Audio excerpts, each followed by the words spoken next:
me take another sip of this. Peach pear. Peach. I like it. Pear. I like good. it. Do you like the passion fruit one? I don't think we've had the passion fruit one yet. So LaCroix has like a bunch of weird flavors that are in like them skinny cans. I've never had a lot of those yet. I'm like new to those, but I like the coconut LaCroix, which is good, and passion fruit, and then that peach pear one is also good. I see a lot of people on Facebook like talking about how it's like that shit's like real gross and stuff like that. It's like, man, leave it alone. I know more people that dislike it. I saw a meme that said LaCroix tastes like the feeling when your foot falls asleep. And like I thought that was so funny. Yeah, that's because like it's definitely accurate. Yeah, because it's like is it almost a taste, but then it's not a taste, and it's like, is it there? It's not there yet. But I don't know. I like it. Like you said, it's easier to like have something other than just like some plain water to like it's switch definitely it up. way better than soda, in my opinion. I feel like if you need to drink a mountain of carbonated sugar to like get any sort of flavor, like you got to adjust your shit because your body's falling apart. Dude, that was your shit on track. Seriously, what was wrong with me? Like I would rip through like a gallon of Turner's tea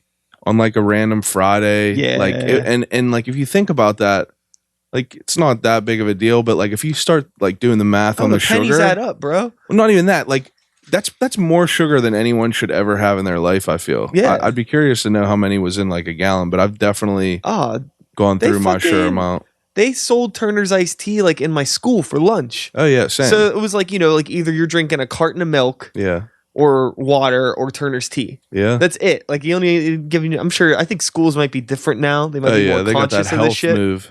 Like, we were just scratching into that. They switched from they took like they gave the option of lemon propel and then a sandwich line where you could go and get like, you know, like your whole wheat turkey, all that bullshit. But I mean, they still had French fries being served every day. And it was what the fuck? It was like a soft pretzel with ranch dressing and a Turner's iced tea. That's like my daily fucking lunch. Man.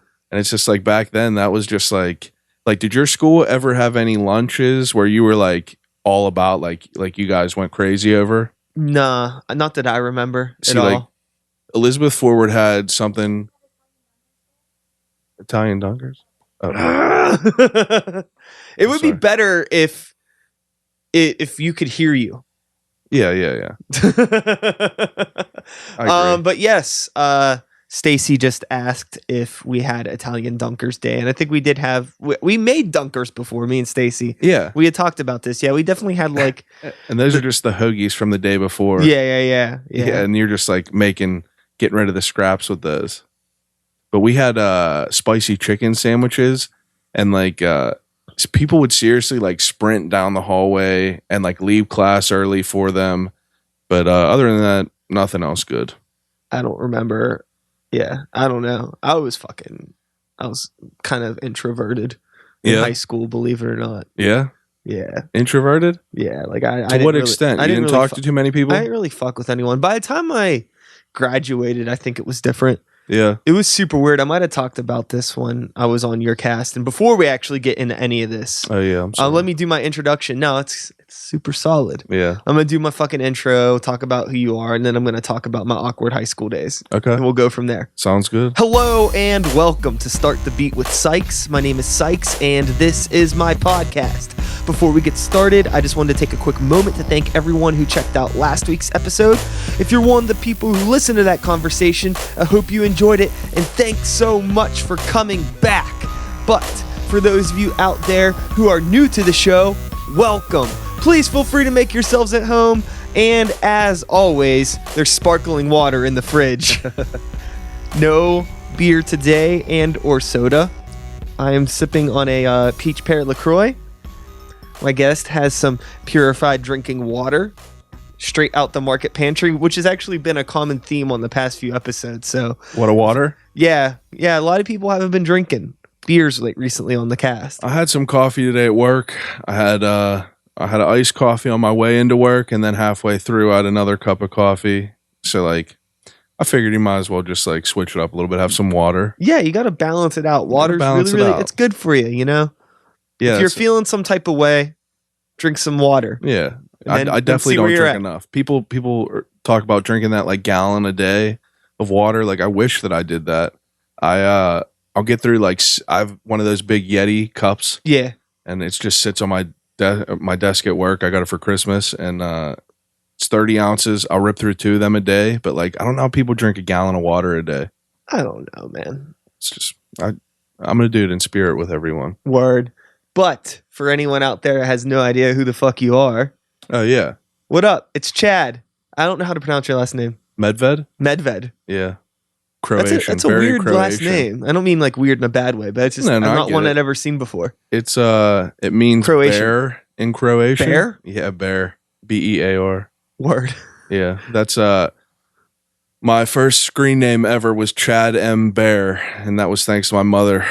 You know, my brother was like a little bit older, so whenever he got his first screen name, my mom was like, "Oh yeah, you can get one too," and she saddled me with that gem.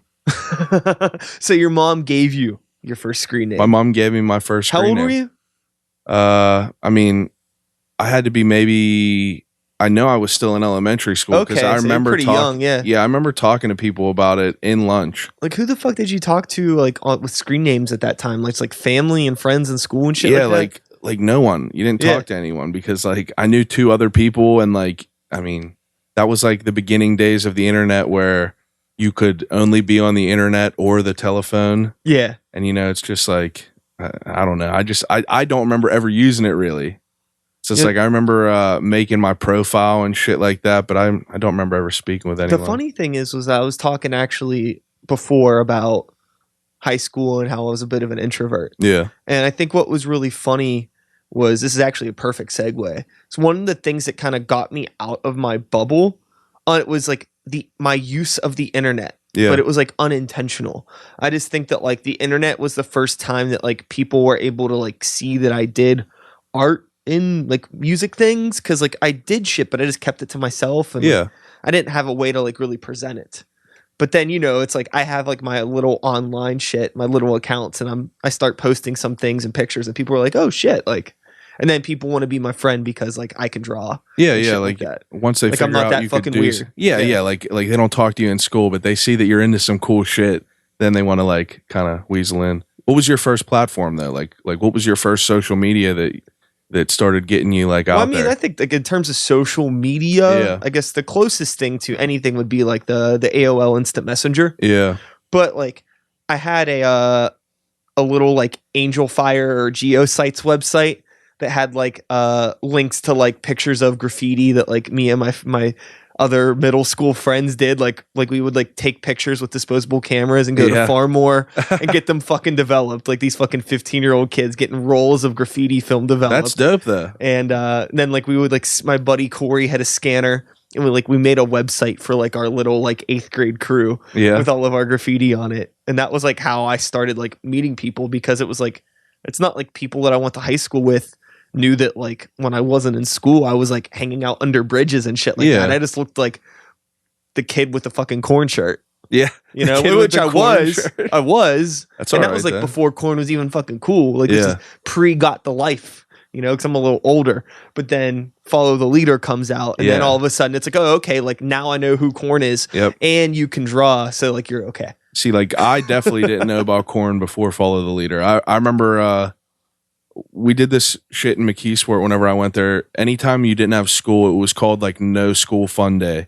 And it was for like kids who had like parents that were working or whatever. It's like you would pay like $10 and they would take you on some field trip or whatever. But the main lady who ran it, her son was like a chaperone. And, you know, he had to be like, back then he was like a high school kid. So he had to be like 18 or something. But he was the first person that opened me up to any of that music. I remember he had a Korn shirt on. He turned me on to Rammstein or like whatever the fuck. And like all those like, you know, like them like heavier, not like so mainstream, but like, it's like, I didn't, there was no other way for me to like figure out those people. But back then it was all about like the older cool person. Yeah, exactly. Anyone that was older that you were like, oh, then that's. For me, I found out about Korn through my dad lived in a duplex, and the upstairs neighbor's son was like, like some 17-year-old skateboarder, like, cool as shit fucking dude. Yeah. You don't understand me. And like I played, he had a little brother named Philip, and I used to play Magic the Gathering with Philip. So I'd be up there, and like the older brother with the skateboard would be listening to this music. And I'm like, what is this? Yeah. It's corn. And starts putting something into your head. You start like thinking of the sound. That was like want more of it. So I had already, my parents were into like Metallica, Iron Maiden, like the 80s metal stuff. So I already had that sort of like heavier music interest to begin with. Yeah. But like that was like hearing Korn, I was like, what is this? I never heard anything like it. Yeah, I remember like what was that? So that's probably like the first that's probably like your first like my heaviest shit, like whenever I was like, I don't know, that's not even heavy really, I guess, but I just remember like Korn, Rammstein. Is that how you pronounce it? Rammstein? Yeah, Rammstein. Whatever. Yeah. We know what you're talking about. Yeah. But I remember that was like my first like I remember listening to it and thinking like what the fuck is this? Like I can't even understand like what some of the shit they're saying, because like my brother was in like hip hop and everything, and like Korn really wasn't like something that he was listening to. He was listening to fucking No Limit Soldiers, and like I remember all those CDs, Bone Thugs and Harmony and everything. Yeah. But that was like, I remember thinking that was the heaviest shit ever. Seeing the music video with the bullet flying through everything. Yeah. Like, I was just like, this shit is insane. And then you have bands like System of a Down and everything that come in a little bit later. And it's just like, that type of music is, I don't know, just, I enjoy it.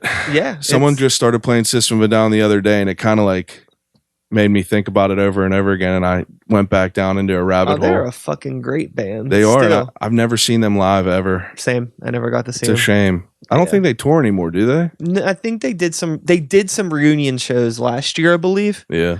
But and they were gonna put out an album. Then I think, I don't know, something happened. It's not gonna happen. Who knows? I don't fucking know. More music from them though. They need to give the world more. Yeah. They're just one of those very unique bands. There's never anybody else that ever sounded like them, and they're so fucking weird that like I think that you couldn't even emulate something like that if you tried. Yeah. I mean, like, I don't know. The thing too is they were just crazy talented. It's not like, I'm not saying that some other bands aren't talented. Yeah. But like to do something as unique as what they were doing, like you really have to, I don't know, your mind has to be in the spot for it. Yeah, it's a super unique thing. It's like any great music that you have, like even from like older artists and things like that. Most of the people that gave us great music have been fucked up on drugs, alcohol, have been into like dark ass shit. People have their own voice, and this could actually segue into stand up. Yeah. Where they're just comedians that, they just have their own voice and their own tone, like absolutely. You could just, you hear them and it's like, you recognize the voice, but it's just like in their cadence and the way they talk, you're just like, oh, I know this person has their own thing. Yeah. That just makes them undeniably them. Yeah, for sure. And then you get people that try to copy that, but it never works because that's not who the fuck they are. Absolutely. And that's just like System of a Down is just like, you cannot, you can't counterfeit that. Yeah, you cannot. It's way too outside the box. I agree.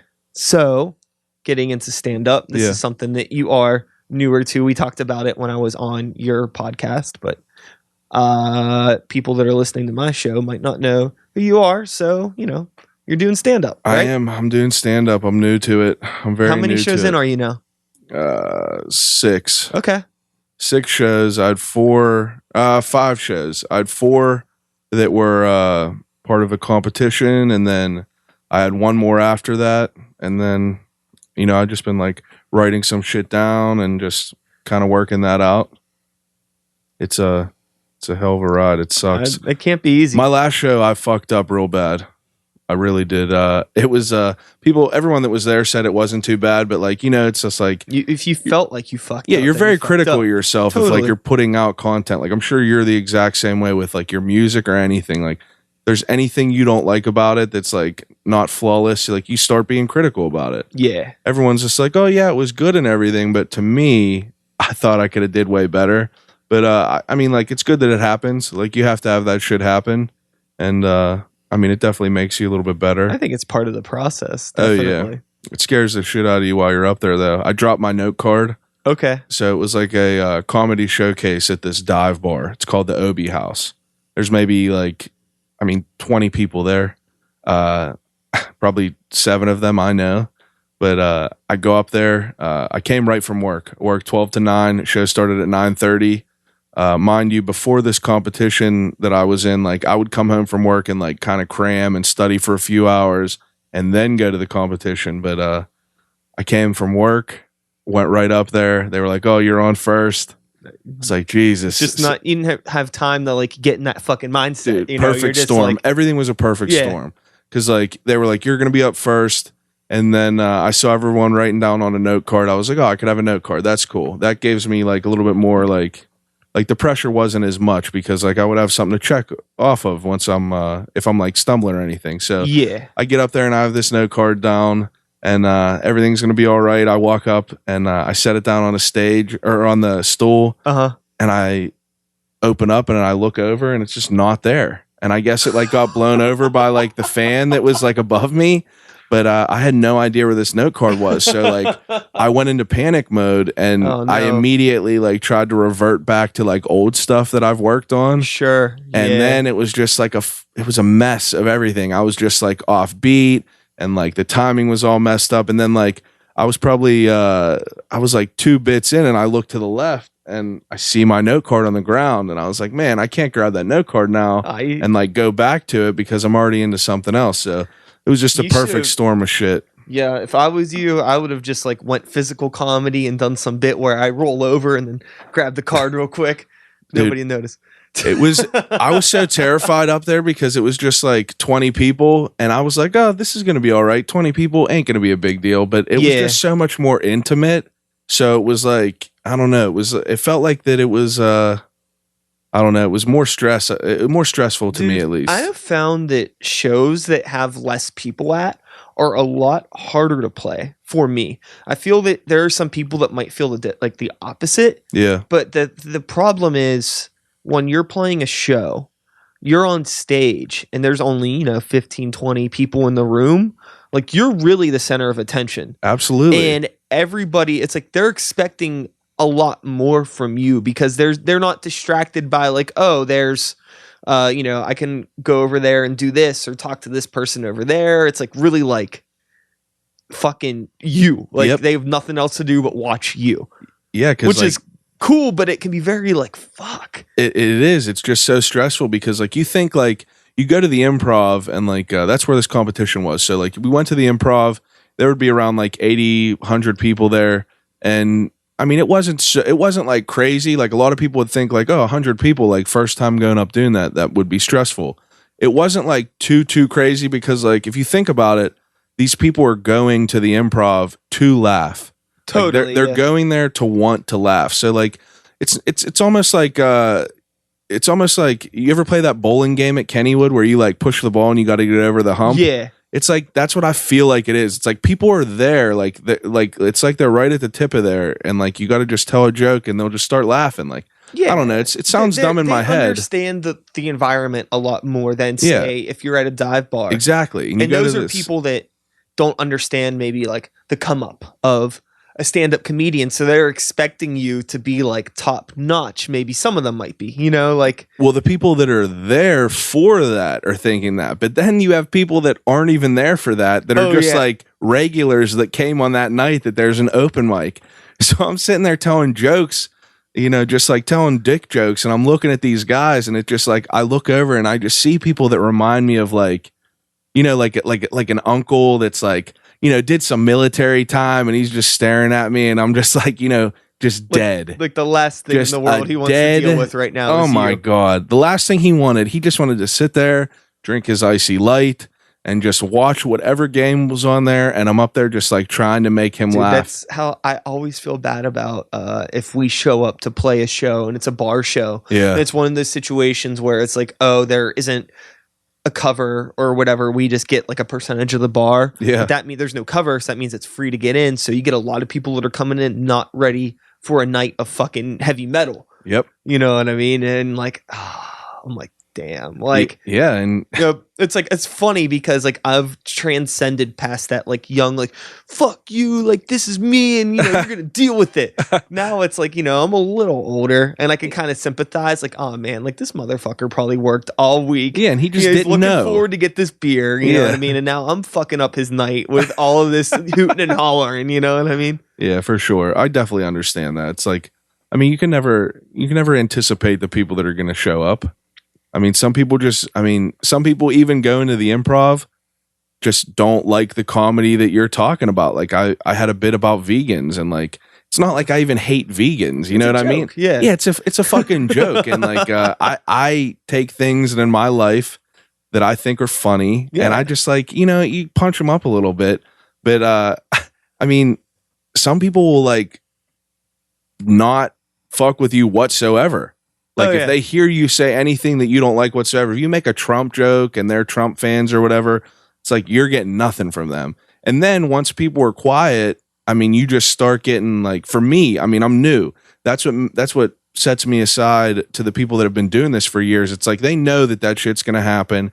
They know that that's going to happen eventually, and like the experience that they have prepares them for those moments. Oh yeah, like navigating when shit goes wrong. It's absolutely. Like, okay, like I got to back out another plan. Yeah, like they've experienced before, so like they might have other jokes. So now I started writing jokes to like kind of like saving jokes. Like, that's what I've been like calling them. It's just like if I'm going nowhere with this joke, just like that neutral. Something neutral that you know what I mean. That might bring people back. In a way, it's almost like, say you're going somewhere that you've never been before, and you don't got a map and a road's closed. Absolutely, it's like, fuck, I don't know the alternate way to get where I'm trying to go. Yeah. For sure. You got to learn them back roads. You got to learn them back roads. Roll the dice. Sometimes it'll go well. Sometimes it won't. Yeah. But the stand up shit is cool. I really enjoy it. I like making people laugh. I've always enjoyed the comedy aspect of everything, and you know, being just like goofy and shit. Yeah. It's like, why not do that? Like, everything's so serious all the time. Like, why take things so seriously? Because, you know, people have a grim fragile outlook. Sense of self. That's it, dude. They have a fragile sense of self. I was talking to you before we started recording. Like, I listened to your episode with Mike, and I mean, like, you could just tell the people that are not afraid of, you know, the bullshit that comes along with doing something. I mean, you could tell that guy has been through some shit. He's probably done a fuckload of things wrong, but like, you just learn from all that. Yeah. Same thing with you. Like, you've told me you've been in bands forever. Like, I see all the shit you have in here. Like, I see all this recording equipment, and like, you could tell that like you care about this shit. You said in that podcast, you were like, oh yeah, like there's only so many hours in a day, and people always make excuses for not like making things happen. But like, you were saying, like, if you really want it enough, you'll make it happen. Yeah. It's like, we all are adults. Like, we all are out there fucking in the suck, just like putting in your time to be able to fucking pay rent and everything. And it's like, this takes time to do all this shit. So you can tell the people that love it. It's awesome to like be able to talk to people like this and try to hear about it. So like, the comedy thing, I mean, just another thing that's added to my plate, but I mean, I'm going to just keep at it. Yeah. I might not be out there every single week like all these other dudes out there, but you know, I'm working at it, putting in my time.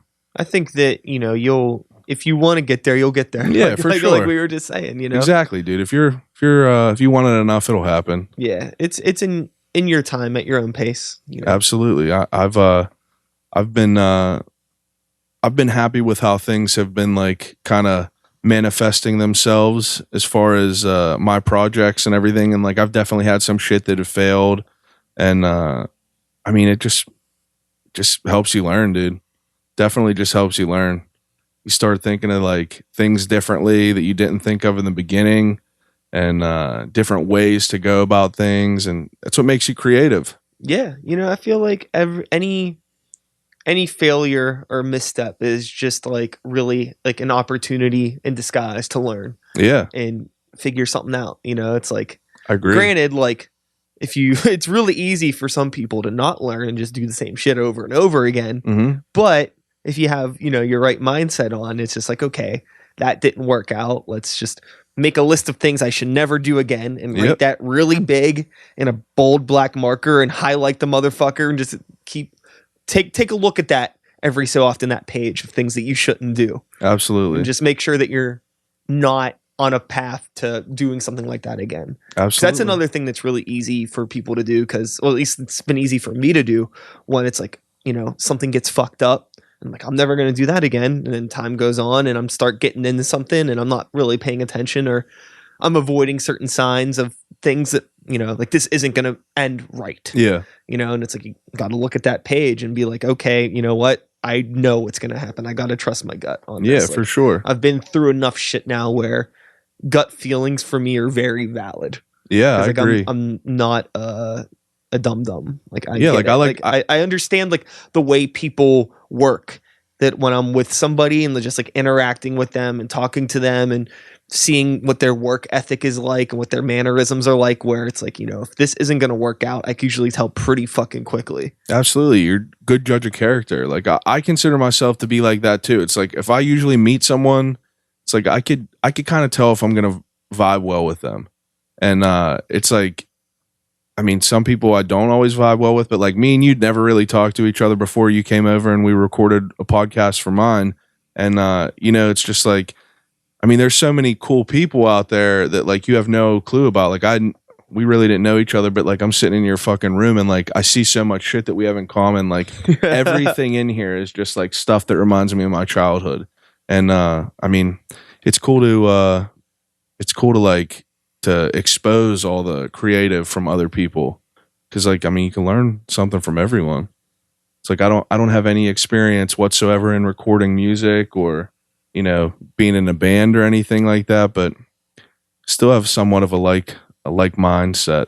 Yeah, absolutely. It's just we have those common interests, and it's very simple. It's like the same way that you fucking made friends back in middle school, going back to that. Yeah. Like, think it's like the simplest shit. Like, oh, like you got a corn shirt on, I like corn, let's be friends. Yeah. That's it. Yeah. But like, as you get older, a lot of people like to muddy the waters. It's like, oh, like you like corn, I like corn too, but like you have some left-leaning views that I can't jive with. Yeah. You know what I mean? And like your wife does this and I don't like that, and this and that, and you send your kids to this school or what, it's like, it's people think too far into shit nowadays. Like politicizing everything. Yeah.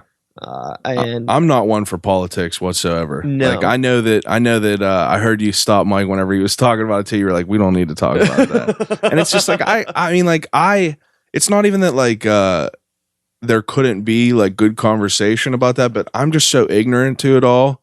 It's like I try to like I follow along with like the most important shit that's happening. Like whatever crazy shit is happening, I'll hear about it, whether it be from podcasts or through other people. If it's super important, I'm sure I'll hear about it. I mean, yeah, I keep up with the news just as much as anyone else. Like every day I check stuff on, YouTube, and I look at stuff on that's very left leaning and very right leaning, not because I'm either way. I'm just curious to see the narrative and know what's going on.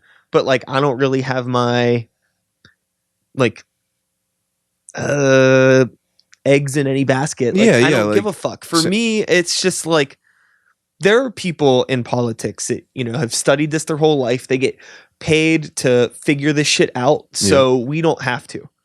So it's like, I don't want to, I'm going to take pride in the fact that I live in a country where there are people that do this shit for us. I don't want to be involved in it. I don't give a fuck. And maybe like there's some part of privilege to that, given my social standing, that we don't need to get into. But if you're looking on camera, you can probably figure it out that, blah, blah, blah, white male stuff. And I get that, and 100%. A lot of people that are very not in that position, but regardless, just because of that doesn't mean I'm going to like focus my entire life or even like really any part of it into like worrying about things that are, I don't want to say they're out of my control, but it's just like, I don't know.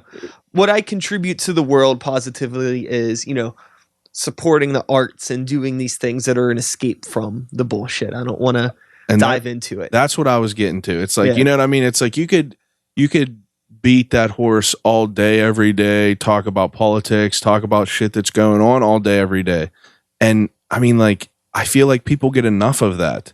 It's like, I don't want to see all that shit, but I still am made aware of it just by like social media, just by like word of mouth, even like. But like, I even have such a fucking hard time believing like anything that I see on like can't social believe media or from websites, regardless if it's left leaning or right leaning. It's just like, I feel like it's all fabricated and everybody's getting their own point across to make some money. Exactly. That's all it is. And like what I try to do with it is like, I'll take anything I hear, I'll chew on it, and like, I'll just have my own feelings about it. But like, I'm not one to like go out there on social media and start posting shit. And like, I feel like that's why like I'm into the podcasting. It's like I want stuff that's going to stimulate my mind, but like not necessarily about this, I mean, quote unquote, like important political shit. Like, it's I mean, a fucking, you know what like, I mean?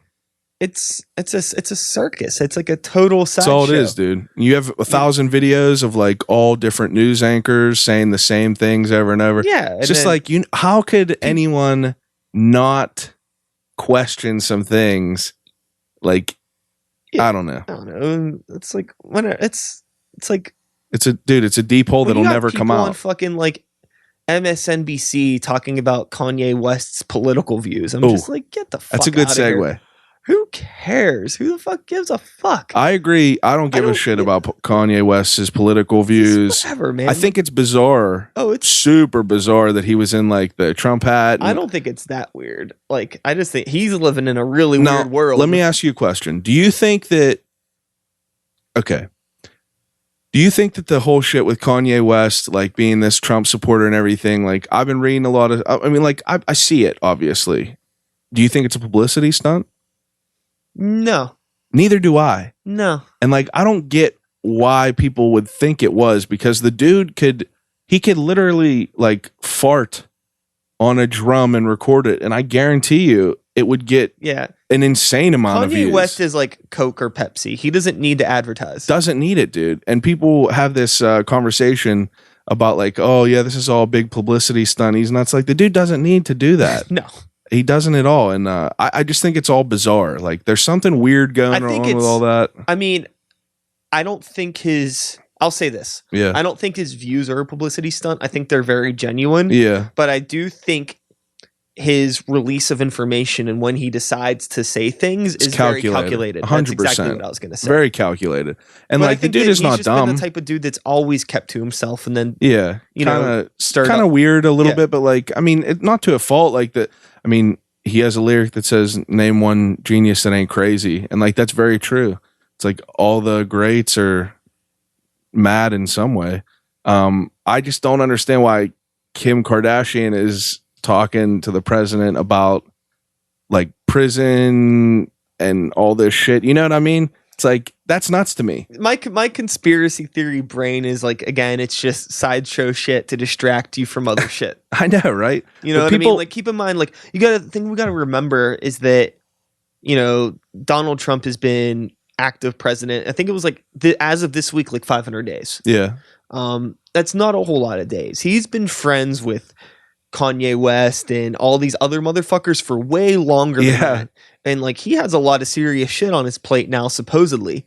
So they're trying to drum up any sort of distraction that they can. And it's like, you know, who the fuck can I call? Yeah. You know, maybe that's just my idea. The red herring. You know, yeah, it's show business. I agree. What do you think about it? Did you listen to his album? Are you a Kanye? You like his music? I didn't listen to the new Kanye album. I did listen to the Pusha T record, and it's fucking awesome. Yeah, it was really awesome to hear all it because Kanye did all the beats on that. Yeah. And I really liked all the production on that. And I've really been a Pusha fan for a long time. A long time? I do like Pusha T a lot. I was not crazy, and I saw you had that Clips album up there, and like I'm familiar with all of it, but like I can't even pretend to be like, dude, I was a crazy big fan. You know what I mean? No, I think I do like Pusha a lot, and I had a lot of fun like keeping up with the Drake beef over the past couple weeks. It's fun. But I haven't listened to no Kanye West album. I just haven't had the energy to. Yeah. Just because like I saw the album cover and it was like the I like being bipolar. It's awesome. It says yeah. And I was just like, oh God, give me a break. And I just like this is like the dude took the album cover, took the photo on the way to the listening party, which I read just the other day. And I mean, that's just proof that like it doesn't matter what he puts out. Have you seen his merchandise? Like his clothing line in general? No, I'm talking about the new stuff for what just came out. Like it is ridiculous. Okay. And that's just like we were talking like before. Ridiculous how? It's a purple shirt with like some moons on it and it says Wyoming and I think his kid might have done it. If I don't know who else would have done it. It looks like a child did it. But I mean, quick 150 for a long sleeve tee. And this is where I think it's a good segue because like you were talking to me about streetwear before. Oh yeah. Before we started recording, I did say I did want to get into a conversation with you about streetwear. Yeah. Because I mean, like your day job is you work at like a streetwear place. Well, I work at an engineering firm. Okay, but you also I've been working at this clothing store, Threads on Carson, you for don't post 3 years. Stuff on Instagram. Yeah, I mean it's no one really cares that I'm out there modeling pipes and shit like that. So, I mean, people want to know what's nice, what kind of fly gear is there. Yeah, so that's a world that you're tapped into. Yeah, I've been tapped into it for a little bit. Threads on Carson is a boutique that opened almost 4 years ago. Right on Carson Street. And I mean, it's just the way I got linked up to him is the guy who owns it worked with me at my other job. And he found out that I ran a clothing line for a minute. Like I created my own clothing line for a second. And he found out that I did that. And that I was just kind of, like you said, tapped into the world a little bit. Like I've always like paid attention and, had an interest in it. And he was like, do you know anyone that would want to work there part-time? And I was like, I'll do it. You're looking at it. Yeah, I'll do it. Yeah. And ever since then, I've just been there and we've been trying to build from there. Cool. I work there on the weekends, any other days that need filled in. But it's dope there. I appreciate how well everyone is gravitating towards it in the city. We've grown a lot in the past couple years. Yeah. So with men's streetwear. Yeah. I guess a good place to start would be with like the stuff that like Kanye West does. Do you see the value in a lot of the stuff that maybe Kanye West might drop, or like an easy name drop would be Supreme or anything like that? My honest opinion about Kanye West is that I think he is an incredible producer, a mediocre rapper, and a shitty person. And I think that his clothing is just ridiculous. I think that it is outrageous, honestly. And I'll never understand the whole hype of it all. I'll never understand the Carhartt silhouette with like a cutout neckline being sold for like $500. Like, I just don't get it. Like, he was a struggling rapper. Chicago, like he obviously didn't have money coming up, and like he obviously like hustled to get clothes and shit. And like I just think that if someone like if he's for the people and for the like the artists and everything like that, like why make shit that's so unattainable? I don't know. I mean, like I could also understand his hustle. Like you got to respect the dude's hustle, and he's a genius. But like I don't get the clothing world, man. And I'm real heavy into it. Like I see it all firsthand, but as far as like the Kanye shit, like that is unreal to me. I am not a fan of it. As far as like the looks of it, I guess that makes me biased against it. Yeah. But I mean, I know that he's a fashion icon, or I guess that's what people are saying right now. And I guess that, that doesn't mean what it used to. Yeah. I mean, I'm not going to pretend that like I know a bunch of like designers and things like that, but I just feel that his shit isn't like, I don't see anything that's like holy shit. So like, okay, this was kind of like where I want to approach this, because like I am a man. Gasp. I know, right? Shocking. Yeah. I'm a man and I enjoy like streetwear, I guess. I don't know. I have a hard time finding clothes that I like. And I always find myself really turned off by a lot of the more like boutique stuff like I want to support it because it's like, you know, I like independent companies and things like that, but at the same time it's like the value of a lot of that stuff is just always way over my head. Like with as far as like price point, yeah, for a lot of stuff. So like I'm curious about like maybe some brands that maybe like someone might not know about, because I imagine that it can't all be like that insanely expensive. It's not. I mean, like, you know, I'm curious about like what maybe you're into and like what you could recommend for somebody that like, you know, wants to support like independent clothing companies, but, you know, also doesn't want to spend $90 on a t-shirt. Yeah. And like, I mean, there's so many options now. I mean, like the clothing world is so saturated. Everyone has a clothing line. It's similar to podcasting. Everyone in the world has podcasting. I was just going to say that. Yeah. And I mean, it all really depends, because like me working in there for the last 3 years, one huge thing has changed for me from like the first day to now. And that's the fact that like not everyone wants to buy what I like necessarily. I have a different style than like a lot of the people that come in there and buy shit. So like I might not necessarily be a fan of things, but they just become super popular. And as far as like what people, I mean, it all really just depends on what people like. Like, I have some plain jeans on. This is a brand called Scotch and Soda. These are like one of my favorite like pairs of jeans that I've ever owned. And like, they're very plain. Like you can't, there's no like any zippers or biker. Well, that's the kind of shit that I'm into too. It's just like, I like plain clothes. And then like, as far as like tops and stuff go. Yeah. Like I'm a plain dude. It's like, I don't want to wear graphic t-shirts for the rest of my fucking life. See, I do. So it's like, I mean, I don't mind wearing them. Yeah. But it's like, I would like to be able to like have some like nicer tops. Oh, yeah, I get what you're saying. Just that aren't like crazy branded, that are nice, but also it's not like I'm going to fucking like Macy's or something and buying some like bullshit brand. That's like, I'd like to be able to put that money somewhere that's like productive. Yeah. But at the same time, it's like, well, I don't want to spend, you know, $200 to still want to look some good, independent though. brand. You still want to look good. I want to look good and support something cool and like have something that's, you know, like not crazy flashy. But I always get so like, I don't know. I've just always had a hard time finding it. So this is where it's like a double-edged sword, because like local brands or like the smaller independent brands that people aren't really hip to right now, I mean, the better quality their shit that they're putting out, you know, like the small features, like the neck tags, like the embroidery. Oh yeah, I definitely understand like that money goes into it. Yeah, it all depends on like the size of the company, everything like that. Because if it's a small company that does very, very small releases, like they're paying like good money for this shit. Because they're only making like a limited amount of stuff. Yeah, the only way that you start to get shit cheaper is like whenever you start like getting the mass produced stuff. Yeah, and fucking factories. Yeah, like you got to get 500 t-shirts to get like a decent price break. And like, I mean, like if you're not a big name brand, like 500 t-shirts is a lot for the same exact. For the same exact logo. You know, so like, I mean, like it's 500, that's 100 size runs.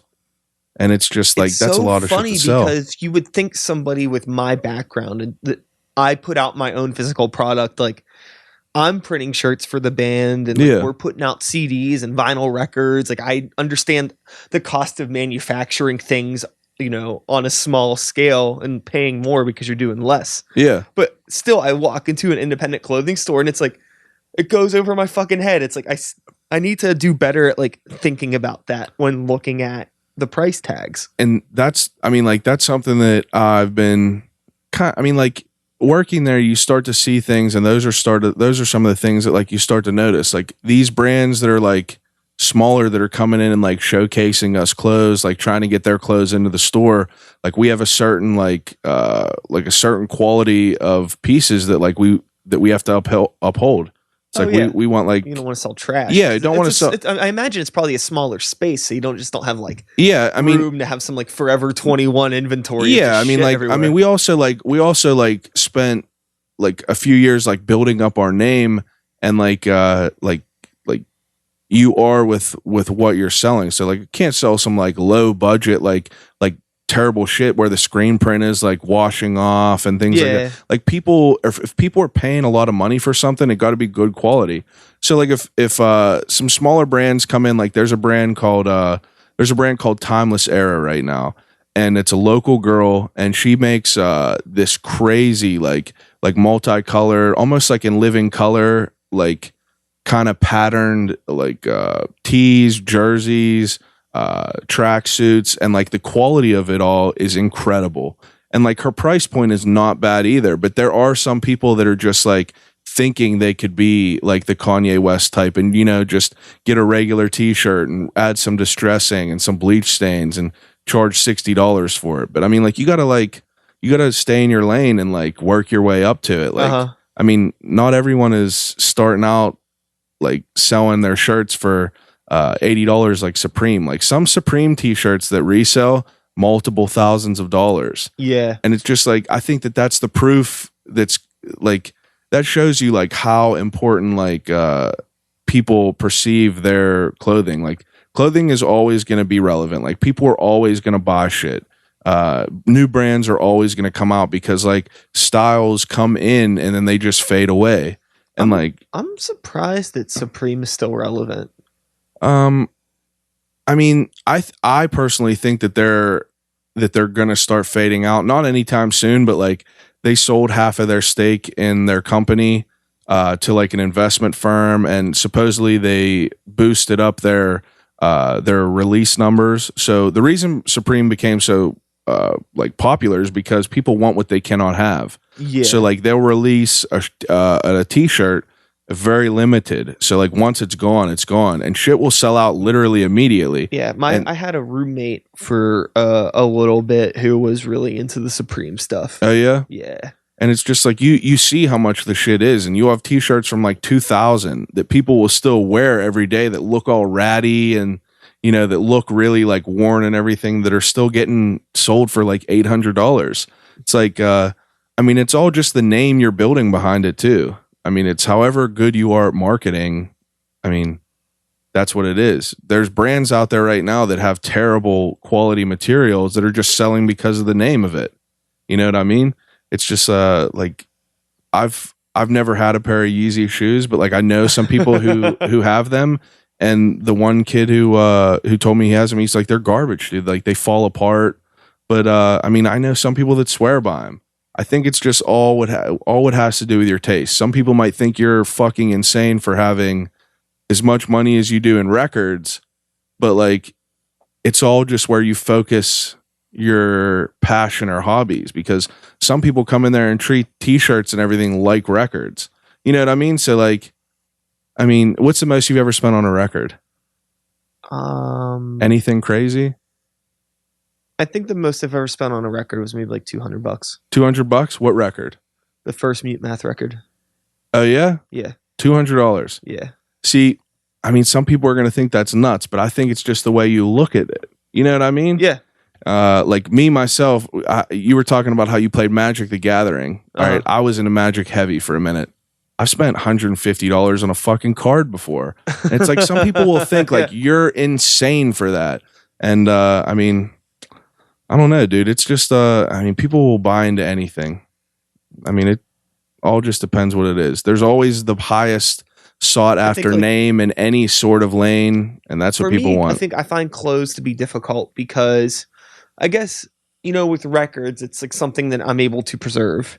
You know, it's like I listen to records that I buy, but I'm able to keep them in nice sleeves and keep them shelved and keep it in good condition. But for me, like anytime I have any sort of clothing, like it gets thrashed. I agree. So it's just like it's hard for me to spend a certain amount of money on something that I know is going to be destroyed. I think like a nice shirt's probably different. It's kind of hard for me to fuck up shirts. Yeah, but shoes or anything like that. Jeans, shoes are the big one where like, I have a really hard time. You're walking around. I walk around in Southside, and I've literally watched people just vomit on the sidewalk. And you know what I mean? It's just like you got brand new shoes on, and you're walking through spit, piss, like gross shit.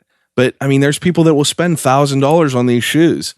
And then spend like I've seen people like just cleaning their shoes off. It's like, man, that's no way to live. And like if you're like that's like you can't even walk around. Yeah. I mean, we sell these things in the shop right now. They're Jason Mark quick wipes. They look like handy wipes, but they're textured just to keep in your pocket, dude, and whip out and clean your shoe off. And they sell crazy. Like, we sell a bunch of them. But I mean, I think that the benefit of having all three of us working at the store. So there's the owner, there's the manager, Laura, and then there's me, and we all offer something different, I feel. Like the owner has a different style than I have. I don't wear the same shit he does. I mean, I'm just not a fan of that style of stuff. Like, I don't wear like biker denim. It's just, it doesn't fit me. I'm a big fella, and you know, all these clothing lines right now are directing their cuts to be European style cuts. So tall, thin, everything skinny jeans. You know what I mean? Like, these are probably the tightest jeans that I've ever owned in my life, and they ain't tight. Yeah, you know what I mean? It's just like I've always wanted to fit in with the clothing line, but my body type has never allowed me to go along with the trends. You know, like all the old skateboarding shit, like Fallen. You know, you remember that brand, Fallen or I don't Crew? remember Fallen. Fallen with the F's. Were you a skateboarder guy? Like when I was way younger. Okay. Well, there was a brand that like a lot of their shit was just made like slim tees. You know, like the slim fit tees. Like that shit was never. I have like an idea in my head. I think I know what you might be talking about. Yeah, I mean, like it's just like it was that way back then, but now everything is moving that way. I remember whenever like my best friends would be the ones wearing skinny jeans in high school. People would be making fun of them and like. Yeah, I loved when the skinny jean turnaround happened and it became the trend. I thought that was so funny. Right, and now it's just insane. It's I mean, everyone has to have some skinny jeans with like a zipper at the bottom. They want them to be tight so your shoes can be shown off.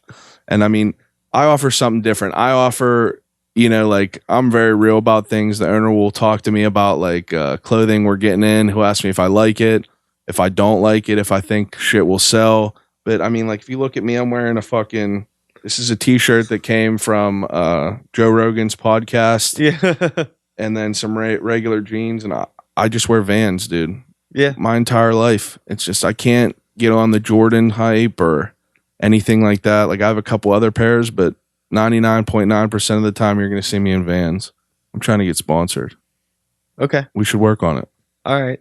We should all. You listening? Yeah. Vans. We all should be sponsored. But like, that's what, I don't know, dude. Vans are, like that's another thing. They're not high priced, but that's like one of the most pivotal shoes in the world right now.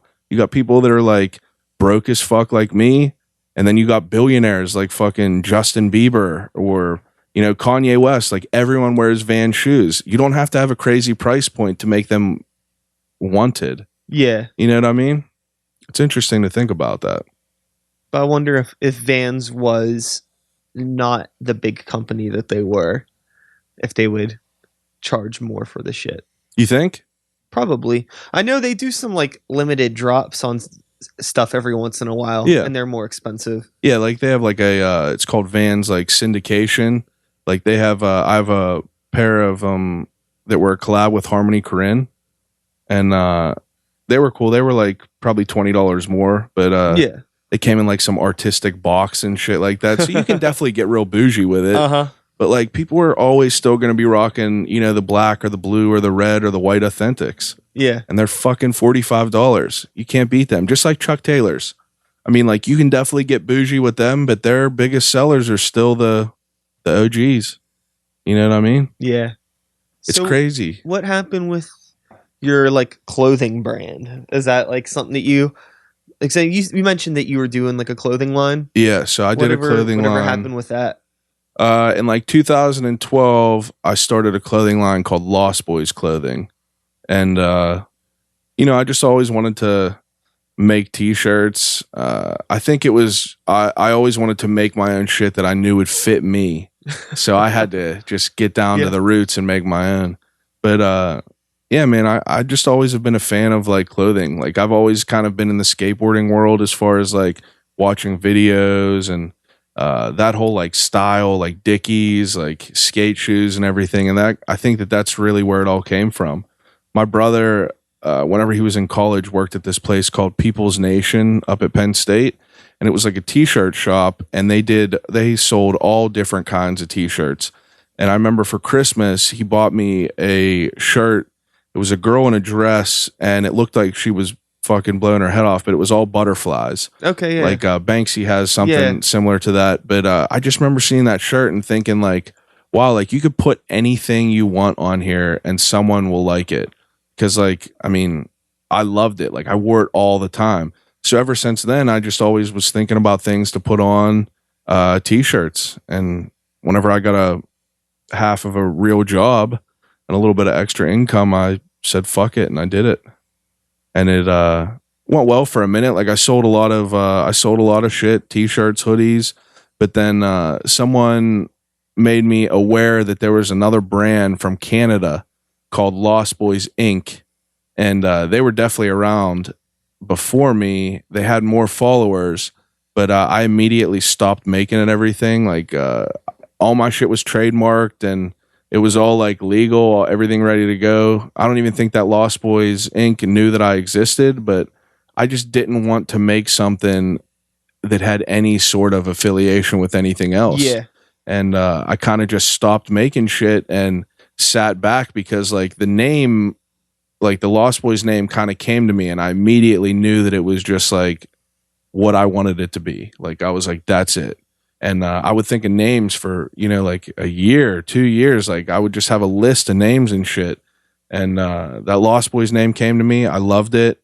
And once I stepped back from it, I kind of like regrouped and like wanted to put out another clothing line, but I never could come up with like a name or like where exactly like the vision I wanted. Wasn't there? Yeah, it wasn't. I mean, it was there. It just wasn't there 100%. Yeah. And I already did all this, and like I already fucked up and wasted money, and you know, like did it wrong in the first place. And I was like, I'm not going to do it again unless like I know 100%.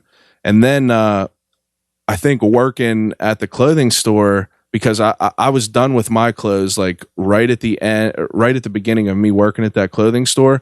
So me being like kind of injected into that like lifeline of clothing, it kind of fucked up my whole like mental thought process about everything, because I ended up becoming very, very critical on like my own shit. Like I hate the clothes that I made before. It's like they definitely hold that nostalgic, like that was my first piece of shit that I made, but like, you know, like you see what sells in these stores and you see what people like and what people don't like, and you start being exposed to so many different like flavors. Like how you were saying people have all different styles. Like all these different brands have like different styles. So you could see different things and it makes you start to like think of different shit. And it definitely messed me up because like I became super critical on myself. And then it kind of was just like, you know, it'll happen. Like I'll think of something eventually probably, but I think I just channeled all that energy into like the podcast shit. I've always been involved with like doing a bunch of shit. Like I've always been someone who's tried, you know, like if my friends get into something, I'll get into it too. And I'll get into it heavy. Like I'll just become obsessed. If I don't like it, I'd kind of just let it slip away. If I like it, I'll still be obsessed with it. And, you know, like people might think that that's like, you know, like, oh, he's wishy-washy, like can't make up his mind, can't stick to anything. But it's really, I don't think of it like that, because the things that I stick to, I definitely do 100%. Like I become obsessed with them. Podcasting shit, it's like I'm obsessed with it. That's all I think about is like podcasting and the comedy shit, dude. It's my creative outlets. Yeah, man. I could definitely relate whenever I started working for the record label and like being in the distribution and like seeing all of the shit that we get in. And it's just like we have this huge inventory of, you know, independent releases from like, you know, the past 30, 40 years. And the majority of it is stuff that nobody knows anything about. Yeah. And, you know, I'm just like surrounded by it every day, like surrounded by like in a library of creative failures is like how I look at it sometimes. You know what I mean? That's really so what it is. The minority of them and stuff that we have is like the shit that people like and people buy repeatedly. The rest is just like stuff that's just sitting there. Like people's hopes and dreams, blood, sweat, and tears poured into CDs and records that just end up shrink wrapped on a shelf in a warehouse in Pittsburgh. Yeah. Nobody knows they exist. Nobody's buying them. And I think about that shit all the time when I'm thinking about, okay, like, what am I putting out next? Like, how can I make sure that what I'm doing isn't going to be, something like this that's just fucking stuck on a shelf somewhere. Yeah. I mean, that's what fucks me up. It is, because it's like, I feel like that's where, I mean, that's the difference about the people that are like really into it, really like putting everything into it, because like they realize that like so much shit is going to go wrong. So much shit is going to not go how you want it to, not go how you expected it to. But like, I mean, at that moment, whatever you released, like that is like, that's perfect to you. Like that's in that moment in life, that was everything you wanted. And whenever I was doing them clothes, like at that moment in life, like that was everything that I ever wanted. I like lived and breathed it. Yeah. It's just, I would wake up and it was a constant like faucet of just like ideas to try to make it better. And I feel like if you're not thinking like that, then like your shit is never going to go anywhere. Like we were talking about before, like I'm constantly so like, just like critical on myself. Like I'll listen to these podcasts after I record them over and over. And I'm just like, I try to make, like all the sound, like I'm sure you're the exact same way. Like you're probably even way more than I am. Like this is your fucking job, is to like make shit sound good and nice and buttery and everything. And like, I'm kind of just like, I'm to the point now where I'm into it. I'm obsessed and I'm constantly trying to learn. Like I'm constantly trying to just gain knowledge on like how to be better at things. And I mean, at that moment, that's what you wanted. That's everything you want. And I'm happy to have it all. Like I'm happy to have experienced it all and like have that as a chapter in my life. Yeah. Like if I wrote a book, Lost Boys would be a chapter for sure, because like that name, everything, like that all meant so much to me. And I mean, it still does. Like it came from like Peter Pan. Like I loved Peter Pan my entire life. Just the thought of like never growing up. I always like wanted to be a kid. And it's just now that we're adults, it's like you want that so much more. It's like that. Like when's the last time you ever genuinely like felt bored? Like you had nothing to worry about. Like you remember high school after a Friday in high school, you had nothing going on. Like I was thinking about that with my friends the other day, having like that feeling where like, what the fuck are we going to do tonight? You know what I mean? Like I haven't had that in forever. And it's just like, I don't know. It makes you want to be a kid again, kind of, and like have no responsibilities. But yeah, it came from Peter Pan, like the Lost Boys taking down like the pirates. The Lost Boys were me and my best friends. We were just fighting off the world. Yeah. Trying to put our shit out there. Just my way of doing it. We were talking about before, like I'm not good at artwork whatsoever. And that's another reason that it all fell apart. Like trying to find people to convey your ideas to. Like I have so many ideas in my mind and I can never put them on paper because like I'm not an artist. Like I'm not a physical artist. I can't do like graphic design. So like for me to try to find these graphic designers and everything like that and try to convey what I'm thinking into my mind and expect them to like replicate it and just throw it back up immediately how I want it in my mind. It was just such a crazy process going back and forth, troubleshooting. Like I felt like such a dickhead because like I would be so critical. Like I'm a perfectionist with my own shit. Like I want everything to be how I want it to be. Like I want it to be perfect. So I would get a design back and there would be something that just wouldn't work. And I would have to go back and like tell someone like, hey, like, can we do it this way? And they would never be able to like, and it's not their fault, obviously. It's just like, yeah, you can't see what's in someone else's mind. And it just became frustrating, like trying to be able to create things without having the tools. You know what I mean? So I did that podcast after I was doing some of the clothing stuff, and I was just a fan of the podcasting, and I was like, fuck it, let's give us a go. And we did that for a minute, and then it fell apart because we both went to college, me and my partner. Yeah. We both went to college, and it was just hard to link up at the same time. I mean, everyone got busy schedules.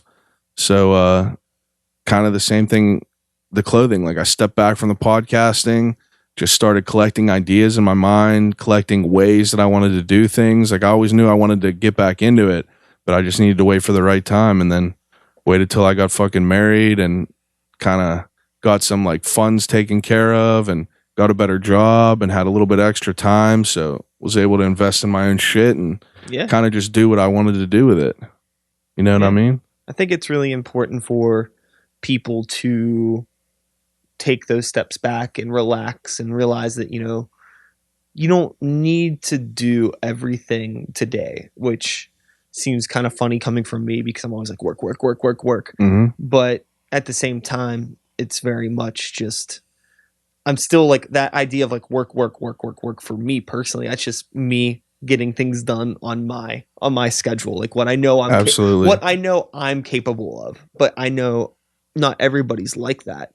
And I think it's totally okay for other people that, you know, where if it takes them a little bit longer to figure out what they want to do or put something out, that's fine. Yeah. You don't need to be working all the time, just little steps. Yeah. Just always be working towards it, and you'll get it done eventually. Exactly. Versus people that I've known that have spent a lot of time just making excuses for, you know, why they're not achieving the goals that, you know, it's like people that I run into every few months.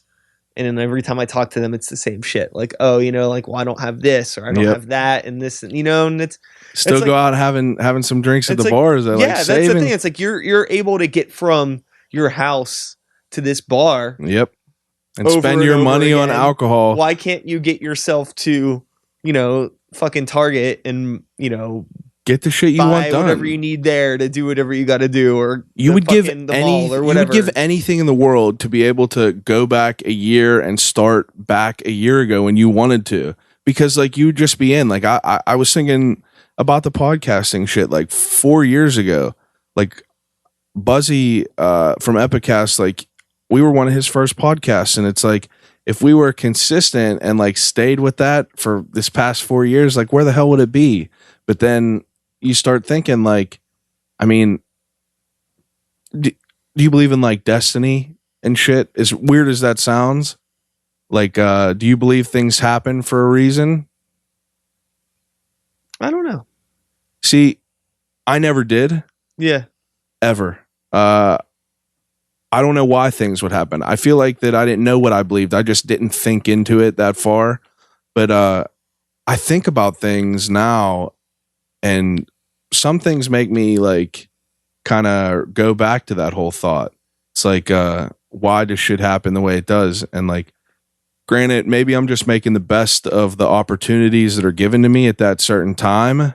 But I like to think that there's something, you know, nice and romantic, like destiny.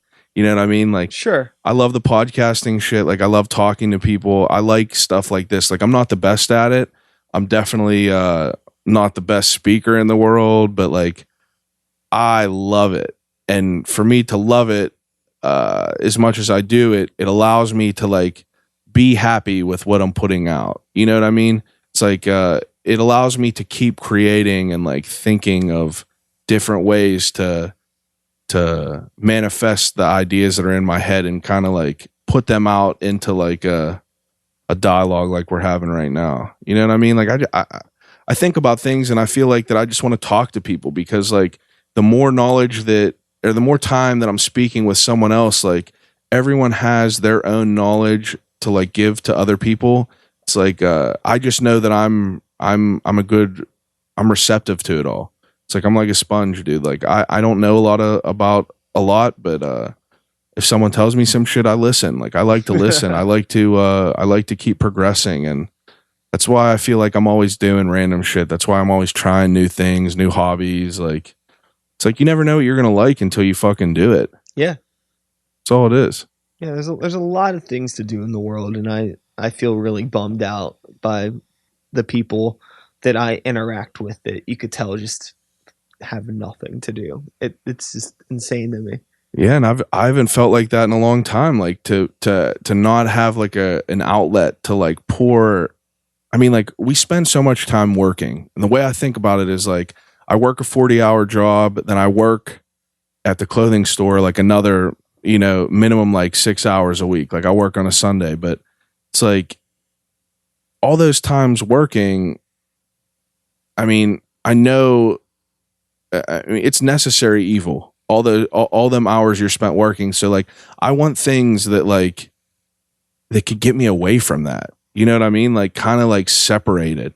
Granted, working at the clothing store, that's not work to me. Like I genuinely love that too. Like I love working there and selling and everything, but it's just the podcasting, the comedy. It's just like it's a way to escape from like your typical,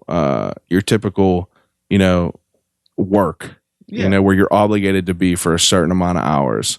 You know what I mean? It's just like, I love this stuff. So I give my free time to it.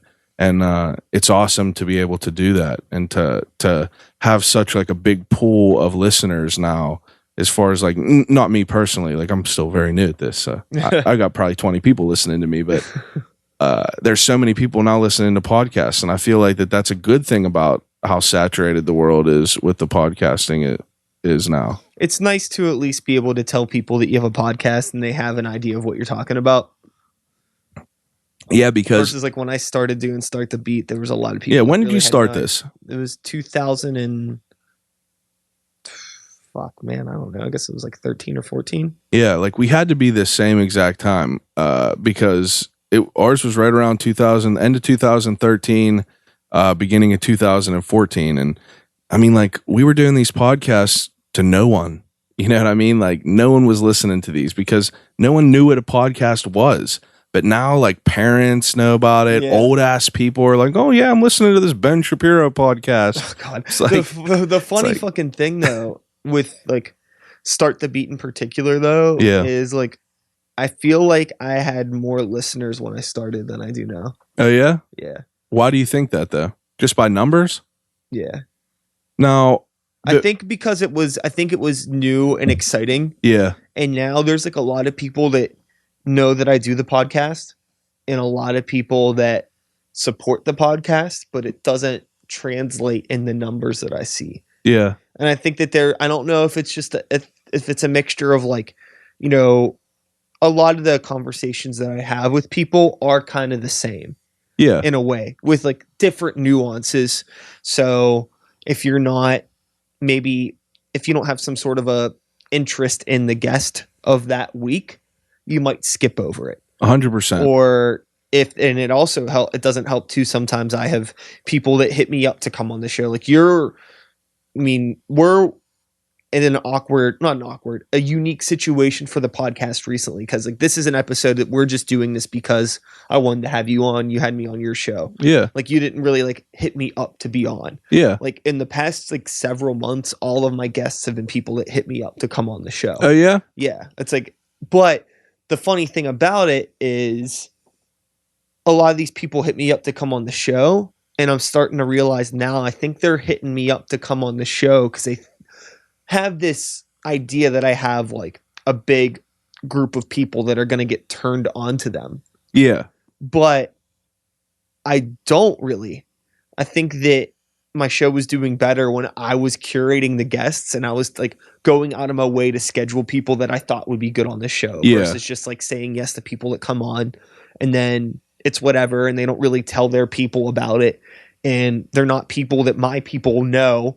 So then it crosses. It doesn't like the streams don't cross. It's so weird. Well, it's kind of, and like, I know that you just did the episode with Ali Sadiq. Yeah. And I was curious about like what crossover you're seeing from that and also like how awkward it might have been having that conversation with him. Like I listened to some of it and it seemed like so awkward. It seemed like anytime I've done podcasts with people that are like on a different level, like people that do interviews a lot and things like that, it's like you cannot it's so hard to connect with them. It is. Then like our podcasts, like we're Pittsburgh focused. Our people are in Pittsburgh. So it doesn't matter how big of a comedian you talk to or how big of somebody in a band I talk to is. Yeah.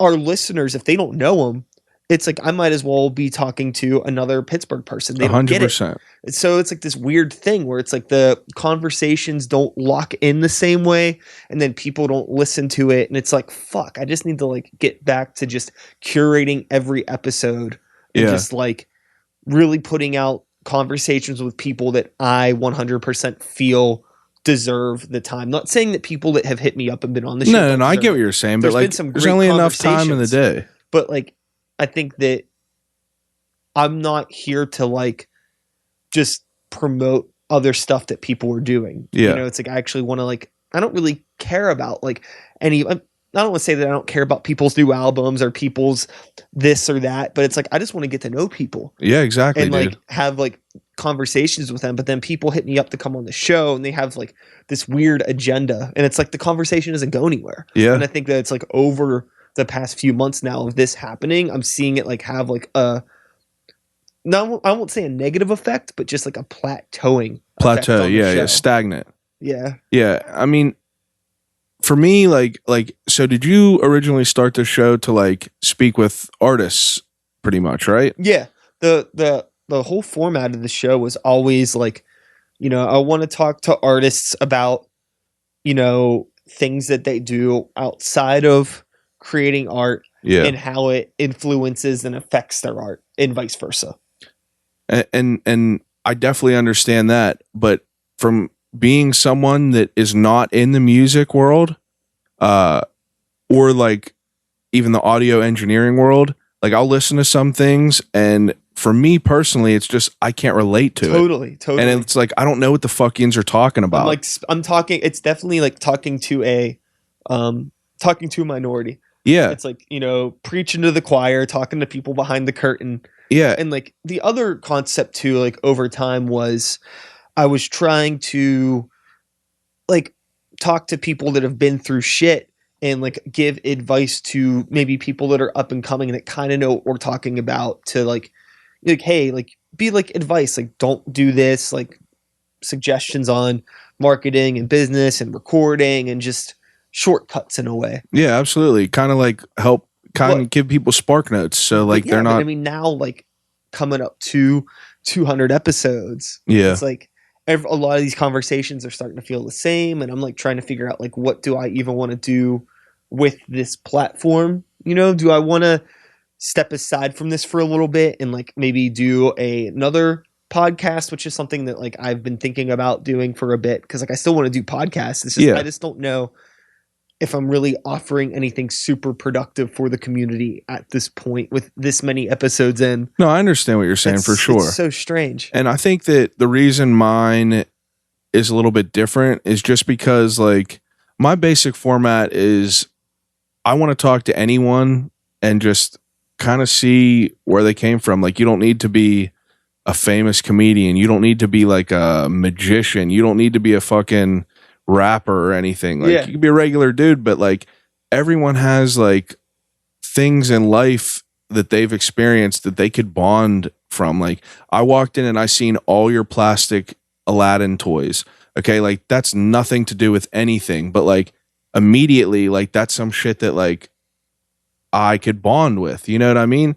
So it's just like I don't have like a certain template or a certain like agenda of like where I'm going with my guests. Yeah. It's just if I genuinely like what you're doing or see you out there, like I've talked to a wide range of people, from like people in bands to, you know, just a regular dude that is my brother's friend and my friend. I mean, like, and that was a good episode. I talked to my mom. Like, I'm not in this. You know, it's like you were saying, like, I'm not really in this to like, I'm not in this for like the numbers per se. Like, it's awesome. I appreciate every single person that wants to sit there and listen to me bullshit, but like, I don't give a fuck if you want to listen to me. Yeah. I'm in this to get to know people.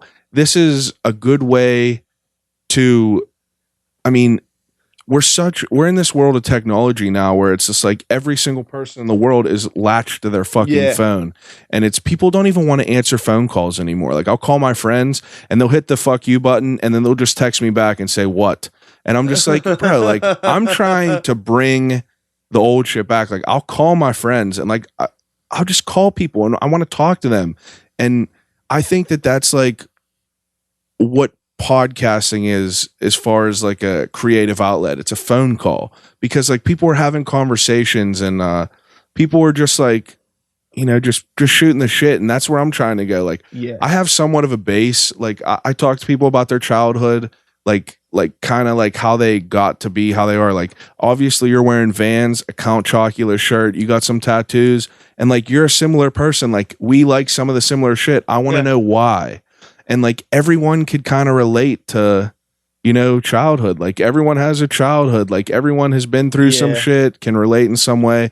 I think that like podcasting offers like you could get into like the certain niche groups. Like for you, like if you were just talking to like artists or independent artists, like there's people that will just listen to your podcast, like because they're musicians and things like that. You know what I mean? Like, they want to listen to podcasts that have to do with stuff in their world.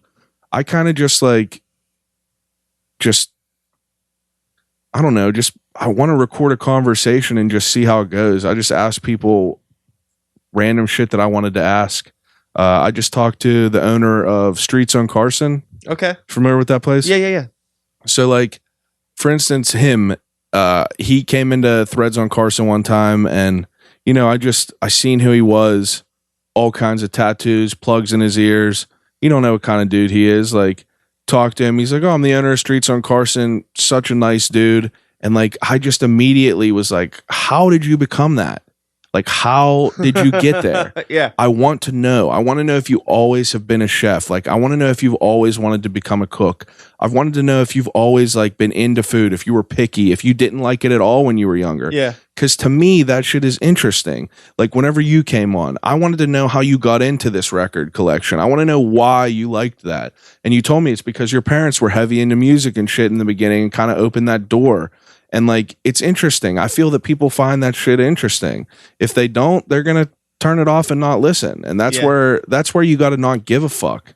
I mean, like, obviously we're doing this for a reason. Like, we want to put content out there, and like the goal, I guess, is to get listeners and to keep spreading the word. But I don't know, man. I'm kind of just like, you know, throwing some shit at the wall and seeing what sticks. Yeah. It's like, you just got to feel it out and kind of see what people like, what people don't like. Yeah, I have an idea for something that I think would still be a great way to get to know people, but I think it will open up the doors for a lot less nerdy, like behind the scenes, like business talk. Yeah. I think I've had those conversations enough. I think. Are you talking about as far as like music and like music like focused? Yeah. I mean, like, it could still be music focused. I'm being very vague because I don't want to like. No. I get what you're saying. I don't want to spill the beans. Oh yeah, I get you. I have an idea, and I feel really confident in it. I'm thinking I'm gonna. The more and more I think about it, I think I'm gonna do it. My idea is I think I'm gonna get to 200 on Start the Beat. Yeah. And then not pull a plug, but I think I'm gonna hiatus. And then try this another thing, just because I think I'm just like. I don't know. I just need to freshen up on. Yeah, why different. not try something else? Like, what is the difference if you take a little bit of time off of this and, you know, like start it I don't back think up? There's, especially at a number like 200. Like, if you're interested in learning about local Pittsburgh artists or independent music hustle, there is literally over 200, maybe close to 300 hours of content. Yep. And I guarantee you haven't listened to all of it. So you could go back and you can find out about some stuff. I guarantee you there's been people that are telling me all the time, people suggest people for the show to me. Like, oh, you should talk to so-and-so and so-and-so. I'm like, I've done it. Go back. It's already there. So you can go through the archives and you're probably going to already find at least, I guarantee anybody that's listening to this, they're going to find one person they know. Do you notice that? So, do you notice, like, from what? Because this is falling off. What, your mic? Yeah, because I have this duct taped on and it's been like slowly dropping. That's raw shit. It's going. It's really funny. That's all right. It's working. I just wanted to point it out. That's why I'm like sitting like this now. Yeah, you went from sitting straight up to the. I was like trying to figure. I was like, what is going on with this? And then like I finally saw it. I was like, oh shit. Yeah, man. The podcasting shit though, it's so wild because, like, I mean, there's a podcast for any type of person. Like, I listen to a lot of shit off of like Joe Rogan. So like he was the one who started off like the whole spider web of everything. But like now that you look into it more, I'm taping this back together. There it is. That's a good sound. That's a good sound. Oh, fuck. On the hair too. Terrible. But it's like you could find a podcast for anything really, like comic books, sports, movies. Like have you ever heard of How Did This Get Made? Yeah, I never listened to How Did This Get Made. My old roommate. Hold on, let me tape this up and then I'll tell you about that. Yeah. This is like the shittiest tape job. I feel bad for anyone on camera that's looking at this, but sorry, it works. So this right now will be a quick backtrack to the you don't need a whole lot to get this done. Yeah. People that I know that always make excuses about not doing things because they don't have the right equipment. It's like, yo, if you need to hold something together with tape to get it done, you can. Fuck it. Make it happen. All right. Yo, what up? We're back. I mean, it's been recording the same no matter what. So, how did this get made?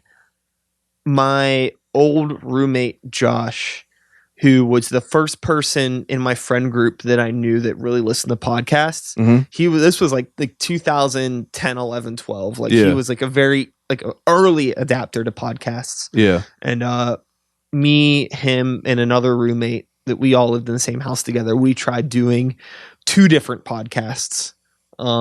We recorded like one episode of one, and then I don't know, for whatever reason, just didn't work. And then a couple months later, we tried doing it again. We recorded like 3 episodes, and I don't think we ever released them or anything like that. No, it just was. I don't know. I wasn't in control with it actually. Like, I wasn't listening to podcasts at the time. Like I didn't get it.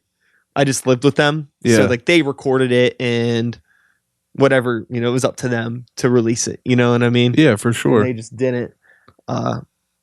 It's just weird because now there's so many. I never listened to How Did This Get Made. It seems like it'd be something that I would like. So basically, for anyone that's listening, How Did This Get Made is like a couple of the dudes from the league and a couple other people, bigger name comedians, will watch a shitty movie. For instance, like a perfect example is Daredevil with Ben Affleck.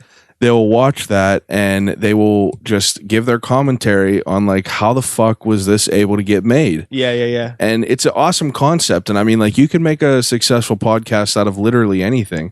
There's podcasts that are super famous that are literally only 10 minutes long. But it's just, I mean, it's so saturated now, but it's not a negative thing really, because like I feel like that this is probably our most honest outlet for any sort of like media and like news. Yeah, I think that it's, it has a lot to do with your personal character. But again, it's like most importantly with any art, it's like, who the fuck wants this? Yeah. You know what I mean? It doesn't matter how good it is. Like you make a plate of fucking food, right? It could be the best goddamn sandwich ever. But if nobody's around to eat it, nobody's going to eat that fucking sandwich. Yeah. So it's just a matter of like making that really good sandwich and then just like knowing like which of your neighbors whose door you can knock on. Yeah, it's like exactly. Not going to be offended by the sandwich because it has meat on it, or not be offended by it or not want to eat the sandwich because it goes against their diet or this or that, or who's not going to want to eat it because they're full, they've already ate. Yep. You got to find the right person that's hungry for that thing. And that's what sucks about it, because like I mean, I'm pretty addicted to social media. Like I'm on it heavy, too much, more than I ever should, but like I don't want to be. Like I don't want to have to think about that shit all the time, but like to be able to grow any sort of like listeners, like you have to have that shit. That's part of the game that you're doing.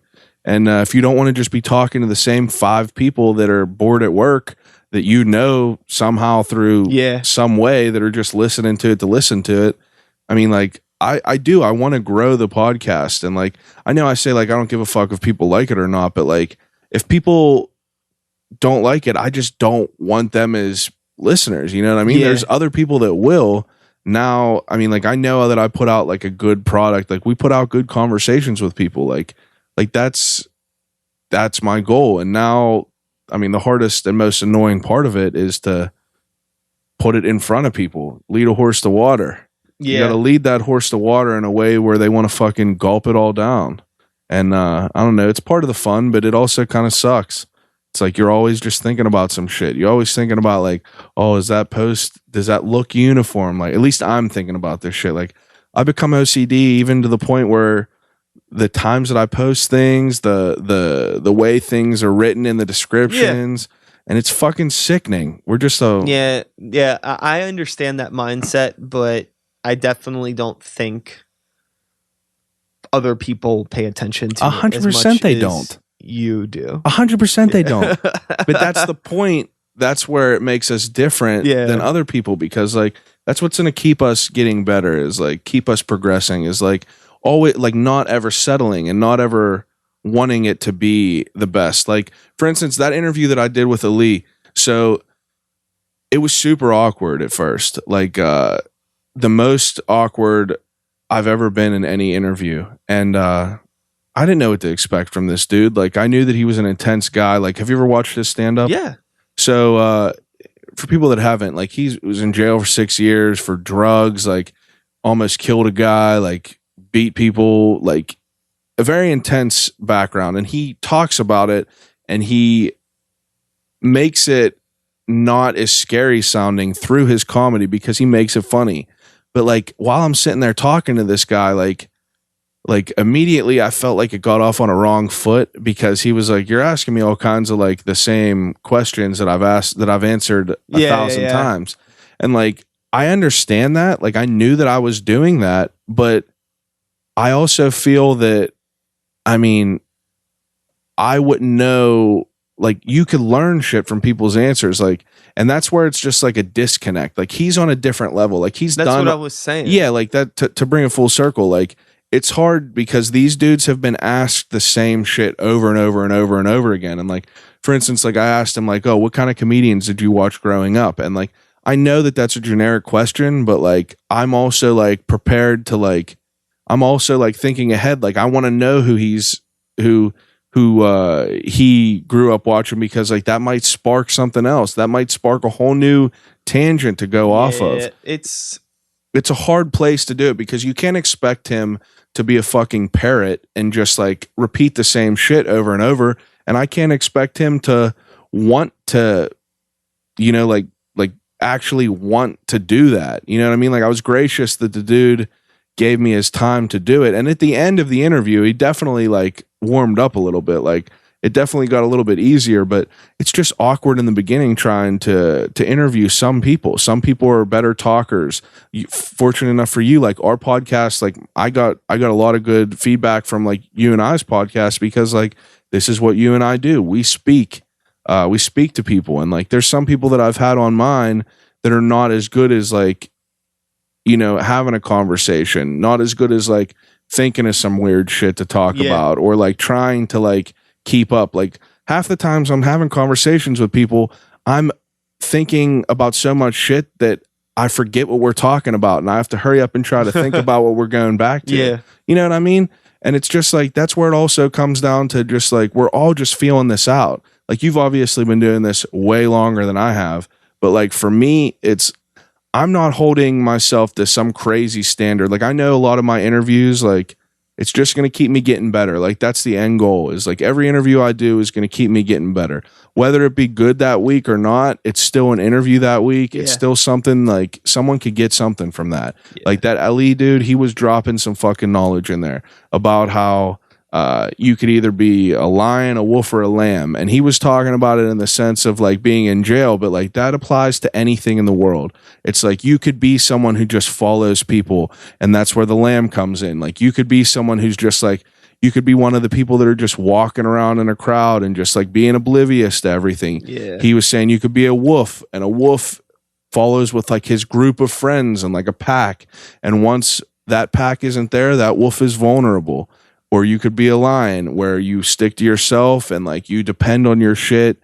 And like, I mean, I'm not saying that like I don't have like a small circle of people that I depend on, but like I myself, like regardless of whatever comes to me, like I'm going to figure it out. Like, I'm not scared to have some shit go wrong. I'm not scared to like, do bad. I'm not scared to go up on stage and fucking bomb while I'm doing comedy. I mean, in that moment, it sucks and like it feels like shit, but just makes me not ever want to do it again. So it's progressing. I feel like it's anytime I have a podcast with somebody that I don't really know or I've never talked to before in person, I usually prepare a lot more mentally for that. Like I'll have like a few questions and things in mind just to like start off the conversation. Yeah. You know what I mean? Just so I'm not going in like completely empty. So like what's up with you? Tell me about you, because I've been there, done that, and it like never goes off good, even with people that aren't on a different level, like local people. Yeah. Because there's been situations where like it's like I almost get like set up on like blind dates, but for podcasts. Absolutely. Where it's like, yo, like, hey, like somebody's quote manager hits me up. You know what I mean? Yeah. Like, like a local artist with a manager. It's like, hey, and it's like, I'll be the manager. Like I'll know that person. They'll be like, hey, like, so-and-so is putting out an album. Do you want to do a podcast with them? So they send them over here, and I've never met them. We didn't even talk. Yeah. You know what I mean? It all went through this third party, and then that shit's weird. Yeah. And it's like, okay, well now I need to like make sure that like I actually have, listened to this artist or seen this, be familiar with their work. And then just come up with some like off the wall questions just to like throw at them. And that's kind of why I do like the whole what's in the cup in the beginning, because like it's a good way to like have people like kind of get warmed up to speaking. Like for people that are listening, like I do a segment where like I get any guest I have on, I ask them their favorite drink of all time. Like your favorite drink you had was the mango Snapple. That's what you chose that's what you chose that day. And like it's just like it's something nice. Like people get there, they have their favorite drink. Like like there's nothing worse than like not having anything to drink whenever you want something to drink, especially if you're talking to people.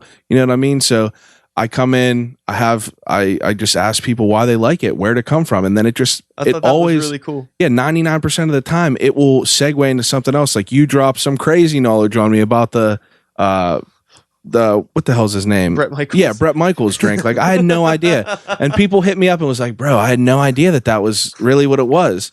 And you know what I mean? Like something so simple like that could just like, you never know where it's going to go. So like I'm constantly trying to like, I just think of it as like a modding shit. You know what I mean? I'm pulling stuff out, putting stuff in, and I'm just trying to feel it around, like see how it goes. I just enjoy it. Yeah. It's something that I enjoy to do, and I do too. I think it's great. It's been an awesome way for me to stay connected with, local arts and just the community in general. Yeah. And force myself to like take a break in some way and sit down, just talk to people.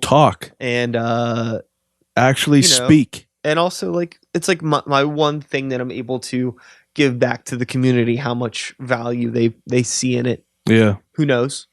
Yeah, who knows? I don't know. There are definitely people that listen to the podcast. Uh-huh. I don't want to, I know I've been like talking down on the podcast. I'm not like, I don't mean to be negative about it. It's just more or less like I only have so much time, and I want to be able to like put my time in the things that like really maximize my efficiency. Potential. You want to be efficient.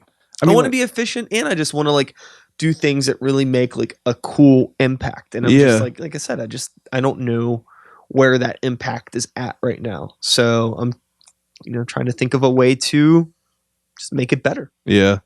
That's why, I mean, like I think my whole, I guess theme, if you would call it that, it's like, I take my inspiration from Mark Maron. I take my inspiration from Ari Shaffir and like Bert Kreischer. And like, I feel like that my show is a mix into all that. It's like you have the aspect of, are you familiar with Ari Shaffir? Yeah. So like, do you listen to his podcast? No. So he has a podcast called Skeptic Tank. He is someone that's like, he'll walk around in a park and do a podcast with someone. There's other noises in the background and shit. Like he just doesn't care. It's very raw. It's very just natural.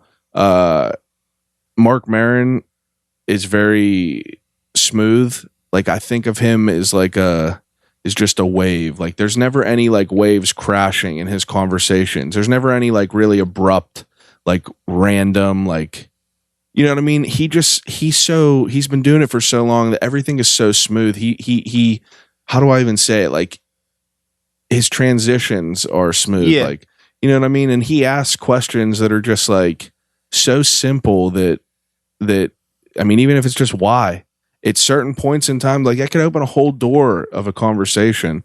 And those are what I'm trying to do. I'm trying to break down them fucking weird ass doors that are just like that have like all kinds of like stickers and shit from your childhood and everything. Yeah. Like, I don't know. I think maybe that's just like a way for me to like stay connected with my childhood. You know what I mean? Like pretty much 99% of the time, anything that any guests that I have on, we talk about something that reminds me about being a kid. Yeah. And I enjoy it. I mean, we're all whenever we're young, we're just like, we can't wait to grow up. And now that we're grown up, it's cool, but definitely ain't all it's cracked up to be. Every month you get them bills in the mail and you start taking shit for you start thinking about all the stuff you took for granted whenever you were younger. I don't know. I mean, I'm fortunate enough now that like I think that like I don't know. I'm like I feel like shit is the coolest it's ever been in my life now. Yeah. Yeah. I don't look back on my childhood or my teenage years with any sort of like negativity. Yeah. But like I definitely feel like I've been able to grow into being a person that like you know, my 18-year-old self would think was like cool. Absolutely. It's like you become the man that you were working to be up to. Yeah, I agree with that 100%. It's like you became like I am not a fan of the dude that I was in high school. You know, I was the type of dude that would like call their girlfriend 100 times and be like, "Where are you at?" Like, you know what I mean? I was that terrible guy. Like, and you know, it's weird. It's like having this podcast and shit has made me so much more like, I don't know, vulnerable, open. Like I'm just like open about things. Like I don't hold shit back really. Like I was a fucking ridiculous person in high school. I think we all maybe had our ridiculous tendencies. That's exactly it. We all had our own ridiculous times back in high school and shit. And back in being in middle school, like whenever I was wearing Janko jeans and a Janko shirt, you know, that were just outrageous big. It's like those are all them times that I always remember. They might not have been my finest times, but I'll always remember that shit. And I think it's just like I don't know. I think the most disappointing part about like growing up, like you said, it's cool. You get to grow into who you are. You have your own spot. You get to like build your own life and everything like that. But I think just closing that book of being a kid is so hard for me, just because like everyone's moving away. Everyone's like getting married, having kids, like, and it's just I mean, every day it's harder and harder to have free time to get together. Yeah. And I just don't ever want that to end. I always want to be able to just like go hang out with my homies and like go sit next to a fire, go camping on a weekend. Yeah. But that's the only negative side about being an adult. You make time for it. You just gotta, absolutely. You just gotta take the initiative. It's harder though. It's definitely harder. People start moving out of state. Yeah. My buddy Brian moved out of state. It's a hard hit. It's difficult to have people come back. But whenever it comes back, it makes it so much better. It's like that concentrated dose at one time. But it's awesome to see everyone. It's awesome to see how everyone progresses. I'm happy with how I became in life. I'm happy with my life. I'm happy with the person I am. I think I'm a good person. I hope at least. Yeah. If not, I'm trying my best. I think you're doing all right. So do you got any like gigs or anything coming up? Anything on the schedule there?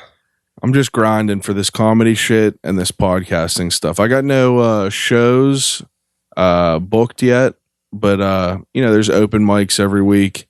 I don't really like, that's not shit that I really like. I'm up there just like trying to work stuff out. But as far as shows, nothing yet. Podcast release every Thursday. That's pretty much the events that I got coming up in my life. What about you? I got too much. too much shit going on. Yeah. I see you're just posting all kinds of shit. It's getting crazy right now. Yeah. We're it's summer. Yeah. I mean, you can't beat it. Yeah. I'm excited. I'm trying to think of, I don't know exactly when this will be out, but like there's the big thing, like all the other events aside, the big thing would be the Greywalker album release on July 7th at the Rex Theater. That's the big one.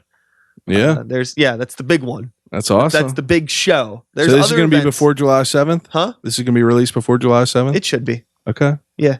That's what's up. Be. So yeah. Come to that. And then there's some Sikes gigs and stuff. I'm finishing up a Sikes album.